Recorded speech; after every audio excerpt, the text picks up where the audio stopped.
Hey y'all, thanks for stopping in. Here, check this out. Fulton County DA Fani Willis faces some new legal hurdles in former President Trump's Georgia election interference case. One of his co-defendants is now claiming Fani Willis illegally recorded a phone call with his attorney in an unrelated case in a different state, Maryland. That defendant says, quote, if Willis does not recuse herself from this case by noon on Monday, I may have no other choice than to pursue all lawful remedies. Fani Willis should face gag order in Trump election case, says legal analysts. Fox News legal editor Kerry Kupek says Georgia District Attorney Fani Willis should be issued a gag order similar to Trump's. Co-defendants in Trump's election interference case are reportedly considering asking for a gag order against Willis. And Democratic strategist Karen Finney warned Fani Willis to rein herself in and stop doing media interviews ahead of the court hearing Thursday in the Georgia election interference case against former President Trump. Fani Willis, I think, has already made herself a character in this saga, the former Clinton campaign advisor warned during an appearance on CNN Thursday morning. Willis has been criticized for speaking publicly to the media about the case and defending her past romantic relationship with former prosecutor Nathan Wade. And also, you guys, if you'll remember, she went to the church and she's been speaking publicly in front of the church, which is potentially tainting the jury pool, which is definitely, in my opinion, a confirmation that Fani Willis is making herself a character in this saga. And that's just another reason why the judge should have removed her from the case in the first place.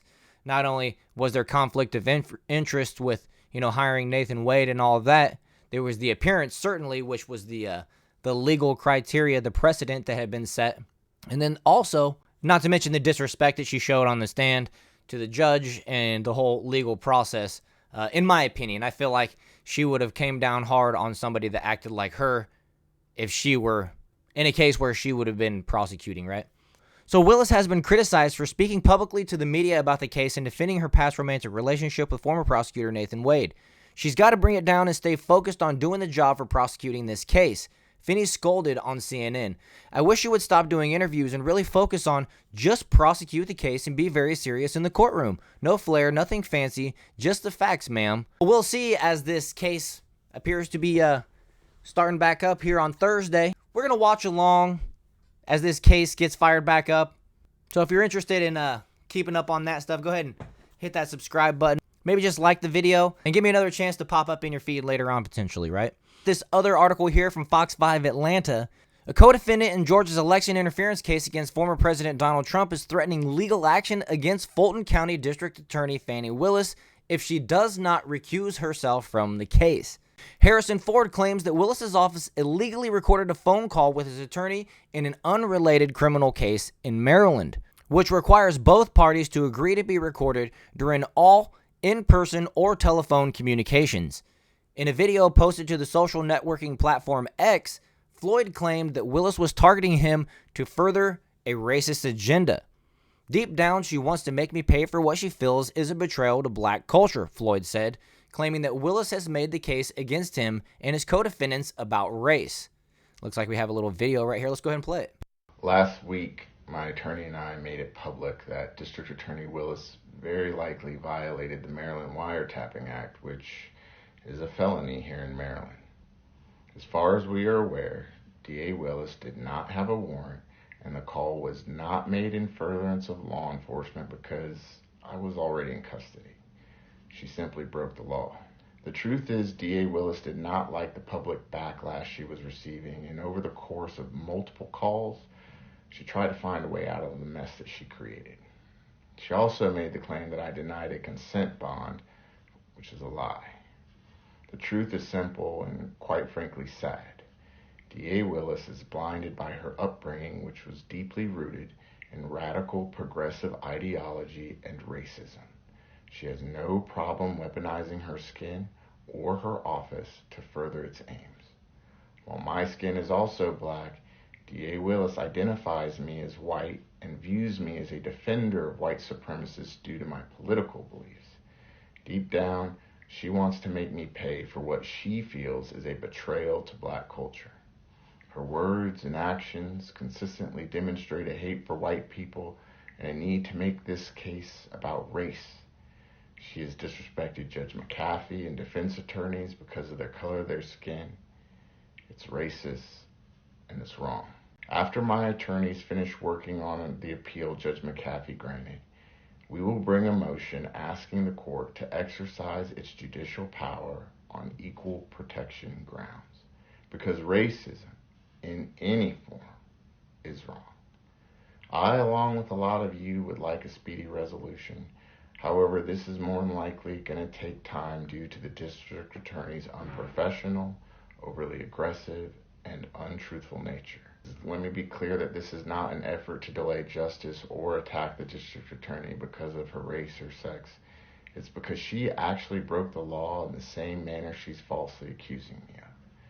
Thank you, and I will see you back in Georgia. And I like what he said there at the very end, where he said that Fani Willis has no problem breaking the law. Because that's a key, and that seems to be a key ingredient to the 4 cases that are going on against Trump right now.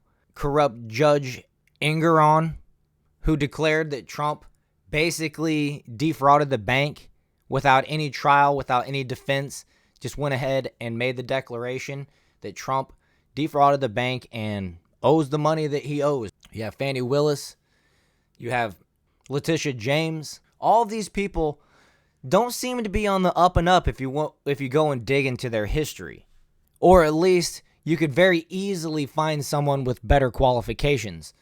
But the problem with that is the people that have better qualifications with the cleaner records, they don't want to go wrestle in the mud like these folks do. They don't want to get dirty.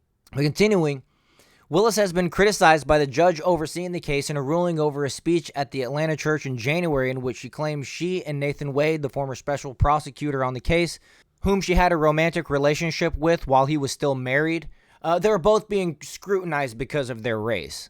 That's what she claimed. While Willis later claimed not to be referring to the defendants in her accusation of racism, McAfee warned that such a distinction was not clear and said that one of her references left ambiguous who she was accused of racial motivations. I mean, really? And that's where McAfee looks like he's corrupt. This is one of the instances where McAfee doesn't appear to be on the up and up. For whatever reason, I don't know his motivation. He seems to be an okay guy, but then he makes a claim like that, and you gotta, red flag goes off. You gotta wonder. While he found Willis's speech legally improper, McAfee ruled that the questionable statements regarding race had not denied the defendants the opportunity for a fundamentally fair trial. I don't know about that. I don't know how you can make that ruling. How could you then give them the benefit of the doubt to fairly prosecute, as a DA would, in her position, somebody of a different race than her, right? I don't know how you could then say that the defendant's opportunity for a fundamentally fair trial wasn't affected. It's on Fani Willis to maintain an upstanding position, right? And when her character and ability to follow the laws are thrown into question, especially when there's a bit of racism potentially mixed in, you just got to wonder. But, with that, I'm going to go ahead and wrap this one up. I just wanted to let you guys know what the latest is on Fani Willis as we head into of her prosecution of Trump and, the RICO case there in Georgia. Let me know your thoughts. Should Fani Willis still be allowed to prosecute this case? And after months of shenanigans to even get this case going, should the case continue from here with or without Fani Willis? And hey, if you guys enjoyed this video, do hit that like button, subscribe to the channel. I'm still new to this, and I feel like I'm better today than I was when I first started. If you feel like giving a guy a chance, hit that subscribe button. Thanks for watching, and I'll see you guys in the next one.